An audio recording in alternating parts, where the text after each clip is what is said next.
രാവിലെ പതിവ് പോലെ ഒരു ബെഡ് കോഫിയൊക്കെ കുടിച്ചിരുന്നു കേട്ടോ. സ്ട്രോങ് ആയിട്ടുള്ള നല്ലൊരു പാൽ ചായയൊക്കെ കുടിച്ചതിന് ശേഷം കുറച്ച് സമയം റെസ്റ്റ് എടുത്തതിന് ശേഷമാണ് കിച്ചണിലേക്ക് വന്നത്. അതിനുശേഷം കുറച്ച് കോഫി ഇതുപോലെ ഫ്ലാസ്കിൽ ഒഴിച്ച് റെഡിയാക്കി വെച്ചിട്ടുണ്ട്. ഇനി ബ്രേക്ക്ഫാസ്റ്റിനുള്ള പരിപാടിക്ക് വേണ്ടി ഇഡ്ഡലിയാണ് ചെയ്യുന്നത്. അതിന് വേണ്ടിയിട്ട് ഒരു സ്പെഷ്യൽ ചട്നിയാണ് ഇന്ന് റെഡിയാക്കണത് കേട്ടോ. അതായത് മുരിങ്ങയുടെ ഇല വറ്റൽമുളക് പകരം പച്ചമുളക് വേണമെങ്കിൽ യൂസ് ചെയ്യാം.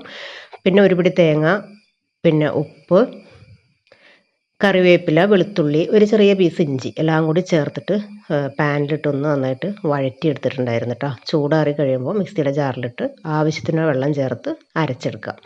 ഇനി ഇഡ്ഡലിയുടെ മാവിലേക്ക് ഇതുപോലെ സാധാരണ നമ്മൾ രാവിലെ ആയിരുന്നിട്ട് ഉപ്പിട്ടത്, അപ്പോൾ ഉപ്പിട്ട് മിക്സ് ചെയ്തതിന് ശേഷം ഇഡ്ഡലി റെഡിയാക്കി വെച്ചിട്ടുണ്ട്.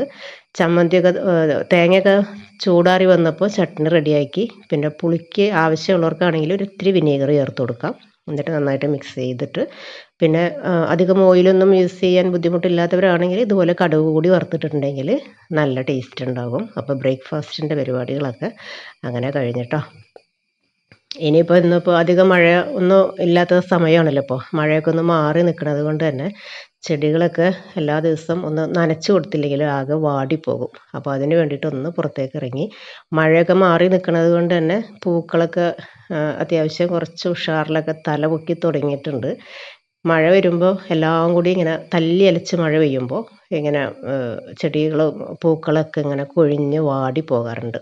അപ്പോൾ ഈ ഒരു സമ്മർ സീസൺ ആകുമ്പോൾ ഗാർഡൻ കാണാൻ അത്യാവശ്യം നല്ലൊരു ഭംഗി ഉണ്ടാകും. എല്ലാം ഇങ്ങനെ തളിർത്തൊക്കെ വരുമല്ലോ. ഇതെല്ലാം ഇങ്ങനെ റെയിനി സീസണിൽ കുത്തി പിടിപ്പിച്ച് വെച്ച ചെടികളാണ് കേട്ടോ. ഇനിയിപ്പോൾ ചട്ടി ഒഴിയുന്നതിനനുസരിച്ച് നമുക്ക് മാറ്റി മാറ്റി പ്ലാൻ ചെയ്യാം. അത് റെഡിയാക്കി ചെറുതായിട്ടൊന്ന് നനച്ചൊക്കെ കൊടുത്തതിന് ശേഷം ഉച്ചക്ക് റെഡിയാക്കിയിരുന്നത് ചോറ് റെഡി ആയിട്ടുണ്ട്. പിന്നെ നല്ല കുമ്പളങ്ങയും തേങ്ങയും നല്ല കട്ടിയുള്ള തൈരൊക്കെ ചേർത്ത് വെച്ചിട്ടുള്ള കുമ്പളങ്ങ മോരുകറിയും ഒരു സിമ്പിളായിട്ടുള്ള ചിക്കൻ റോസ്റ്റും അതുപോലെ മുരിങ്ങയില തേങ്ങയൊക്കെ ഇട്ട് ഉലർത്തിയെടുത്തിട്ടുള്ള നല്ല മുരിങ്ങയിലയുടെ തോരനും ആയിരുന്നു ഉച്ചക്കലത്തെ റെസിപ്പി. നല്ല സൂപ്പർ കോമ്പിനേഷൻ ആയിരുന്നു കേട്ടോ.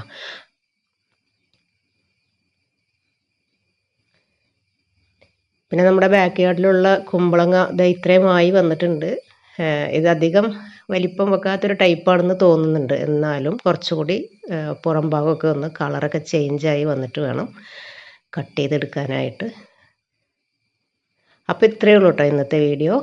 അപ്പോൾ കണ്ടു കഴിഞ്ഞിട്ട് ഇഷ്ടപ്പെടുകയാണെങ്കിൽ മറക്കാതെ ഒന്ന് ലൈക്ക് ചെയ്തേക്കണം കേട്ടോ. Thank you.